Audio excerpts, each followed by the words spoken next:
It is Carla with Carla's Clever Crafts. I logged on a couple minutes early because I'm trying to figure out how I can see my comments on YouTube. I can't imagine how hard it must have been for someone of your talent to stay hidden for so long. I mean, weren't you dying to get back out there? Of course. And I have a plan. I am going to book a stage at the Rio. So that's Just a second. You know, I have to say, it's absolutely brilliant. You found the perfect population to steal from, and someone else to do your dirty work. I tip my hat to you. I have no idea what you're saying. What I'm saying is that you're going to be charged with murder, and the first one will be Carrie's. I'm assuming you killed her because your ego got in the way and she left you to work for another magician, am I right? Oh, I think I figured it out. Yeah, there's no place to go. You're a very clever man and you know how to read a situation. Tell me where Carrie's body is and at least you'll get recognition for what you accomplished in the tunnels. I did forget to turn off my TV. She's buried at the abandoned construction site. Did you really see me at the Lotus Inn? The truth? I can't abide lies. I wasn't even born yet.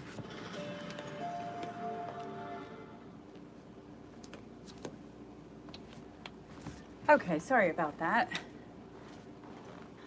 Alright, is my camera... I think I might have my camera angle wrong. And I'm not sure if I can turn it. I'm sorry, you guys. It's been a while since I've done this, so I'm struggling a little bit. Let me see. I also had to move my camera because I have my granddaughter's here, so I'm in my living room trying to do this on my coffee table. Okay. That looks to be the correct angle. If anybody's on there, just if you can say something and let me know. I think I have the chat pulled up and working, hopefully. But I'm gonna go ahead and get started. I think, you know, maybe one more minute. I'm supposed to go live at 7, so I'll probably give it one more minute before I start.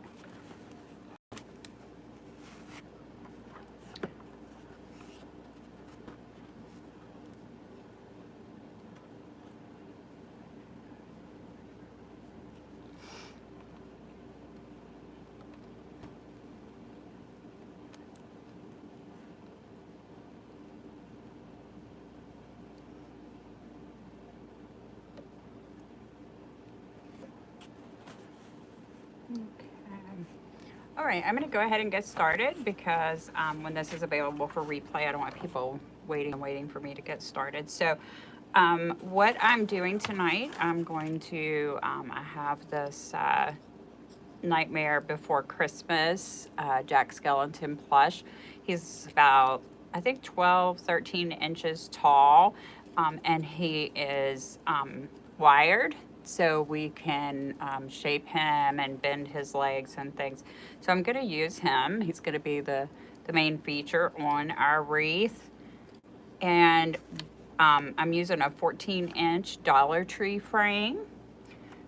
What I have done is I have turned that Dollar Tree frame upside down, and I'm using a pool noodle. So I have this upside down, and then I have attached already in certain places. I started right at the beginning, and I fed my zip tie around the 2 inside bars there, and then all the rest of them I came across the one or two of the middle bars. So when I first started, I did the 2 inside, and the reason for that is when I did the middle bars, it left it sticking up kind of like this up above the frame, and I didn't really want that. I wanted it to be like down inside of this groove on the back of the frame. So that is the reason I zip tied to the bottom. And I saved a couple here to do with you guys. At the other, after I did the first zip tie, I did them at the crossbars. So you can see that's where I zip tied. So I'm gonna do the next one here at this crossbar. And I'm just laying the, you know, kind of twisting the pool noodle and laying it in there. And then I'm just going to feed my zip tie down on each side, coming across. Oops, I want to come across that crossbar. So across these two rings and across the crossbar here. Okay, and I'm just gonna turn that back over. Hope I didn't do it backwards. Might have. No, I think I got it right. And then we're just gonna pull it, not real tight, just enough to, so that it'll hold. And then we need to just do one more, this last one. So I'm gonna push this down in here, like I said, like I wanted inside of the frame. Hi Shannon, how are you? Could you use a foam frame? Yes, you could absolutely use a foam frame. Yep, I didn't have any foam frames, so that is why I'm just using the pool noodle. Okay, so then I need one more. And again, I'm going to attach on these bottom two rings here so that this doesn't stick up above the top and it stays down inside of the groove, okay? I experimented with this quite a bit today to try to figure out how to get this right.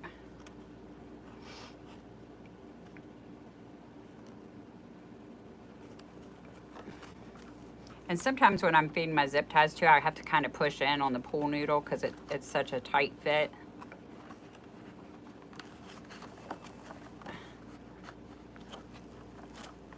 Okay, there we go. And now I'm crossing over the two inside ones. Turn it over.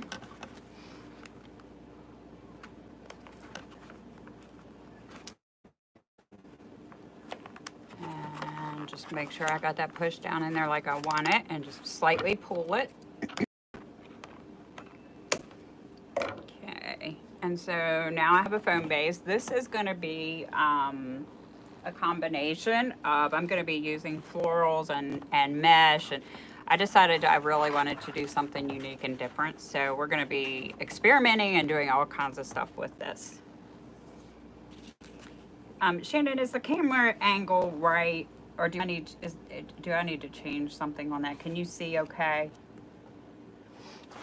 Okay, so the next thing that I did when I took my pool noodle, of course it was too long for the frame. I cut, this is a 10-inch piece, I cut that off, and I'm going to actually use this. And you can see that I have fed a zip tie through this end. I'm going to show you, I think I had a zip tie still laying here. Show you how I did that and then what we're gonna do with it. I had one, but I don't know what I did with it, so we'll just grab another one.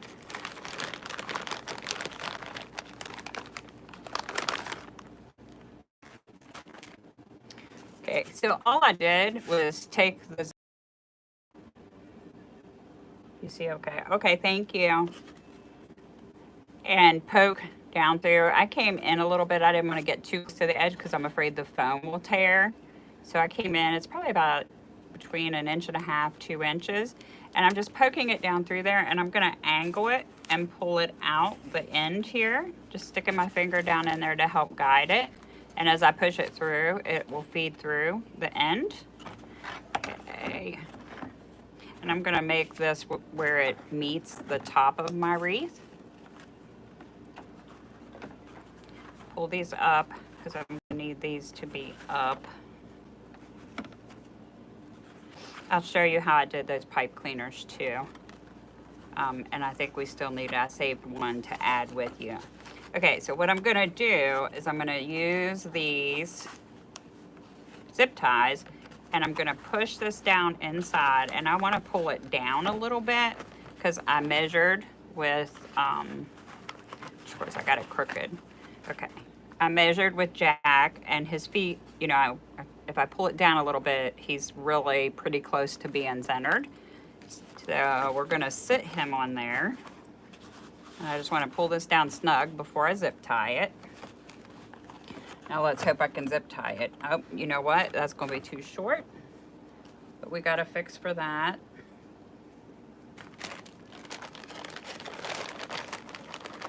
We're going to use an extra zip tie. I had longer ones upstairs. I should have went up and grabbed them. I didn't even think of it.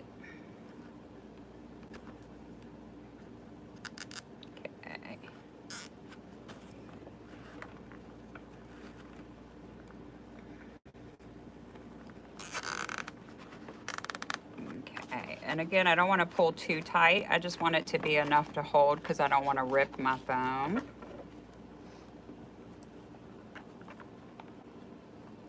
I just cut the ends off. I'm using my wire cutters so that I can get kind of close. And then the same thing, we'll have to add an extra one on this side. I'm gonna do the poof method. I think it's called the poof method. I haven't done that in so long. I'm forgetful. We're gonna start out with it, and then of course I have to have cruffles. So we're gonna add some cruffles also, and this is gonna be, we're gonna just see how this turns out. I have lots of things over here to add to it. I've got the poinsettias and some ornaments and all kinds of fun stuff to play around with.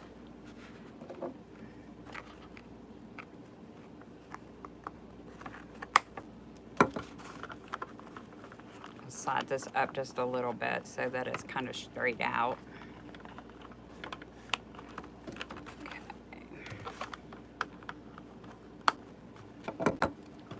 Okay, so now we have a foam base and we have a little seat for Jack to sit on. So the first thing that I'm going to do is I'm going to start with making some poofs. And this cardboard is 9 inches wide, and I'm going to use that to measure my poofs because I'm not going to make them real big, just at 9 inches. Some people say poof. I think people... Yeah, I think the difference, Shannon, between bubble and poof, if I remember right, is the bubble is just smaller. It's a lot smaller than, say, a poof. Okay, so I just curled in my ends to make it so that I can grab it. And then that gives us, this little poof, or if we did it small, and then I think that's what they call a bubble. So like if you do like 4 or 6 inches, something like that. We're gonna do 9. First I have to start it. So I'm getting ahead of myself. I forgot to talk about the pipe cleaners. And I think I forgot to add a pipe cleaner. Okay, so on the outside 2 rings, so far, and we may add more pipe cleaners, I'm experimenting, so we're not gonna be held to this, but I did 1 at each of the cross sections. So on the outside 2 rings, you'll have 6 total, 1 at each cross section.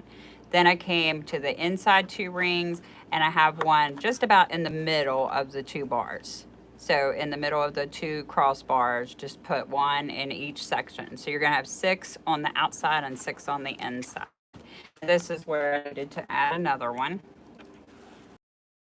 And so all I did when I added it was, because this is real tight fitting, I just pushed down on my pool noodle, fed it through, and then same thing to get it underneath this inside bar.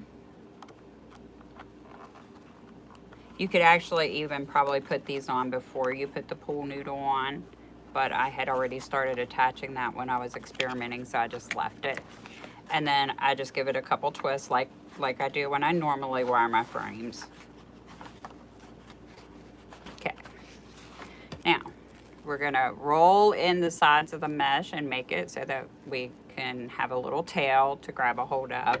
I've got some fraying going on there where I've been experimenting with the mesh and playing with it, so I'm gonna trim that off. And I'm gonna come to this, I'm gonna actually start over here, not where this little gap is, and just place my tail, I'm leaving about 2 inches here, and twist this in. Just give it a couple twists. And we don't want to close that or cut that off or anything because we're going to be coming back to that. And then I like to take my tail and tuck it underneath, so I'm just going to force that up underneath the foam. Okay, now we're ready to start measuring and making the poofs. Okay, and I'm going to do a crisscross pattern with the poofs. I'm going to start on the outside and go to the inside, to the outside, to the inside, and we're going to do that zigzagging all the way around.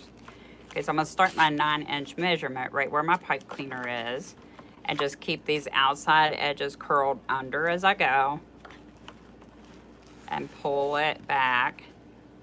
When I get to the end of my cardboard here, I know I have 9 inches. Okay, so we're just gonna bring this over here. Keep it in our hands to keep it as close to the 9 inches as possible. Then decide if I like 9 inches, 'cause I might go bigger.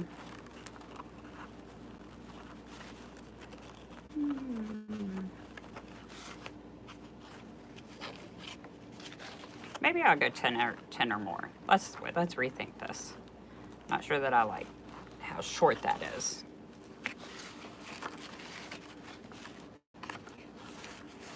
Okay, so I'm gonna come out a couple inches past my cardboard, and I'm gonna estimate that. Perfection's not necessary. And then put it down in my inside pipe cleaner and see what I think. Now, when I was practicing, I did this and I liked it at 9 inches, but when I did it just now, I didn't care for it, so. All right, now I'm measuring from this pipe cleaner now. And this is not gonna be exact because I'm coming across the hoop and stuff, but that's okay. As long as we're in the ballpark, it'll look good. Okay, and now my mesh is tangling. I love this. This red, black, and white check mesh is from Craft Outlet. It is a fabric mesh. It is one of my favorite meshes for winter time and Christmas time. I usually do very well with it. And it's easy to work with. It's easy on your hands. Okay, yeah, that might work. Let's see.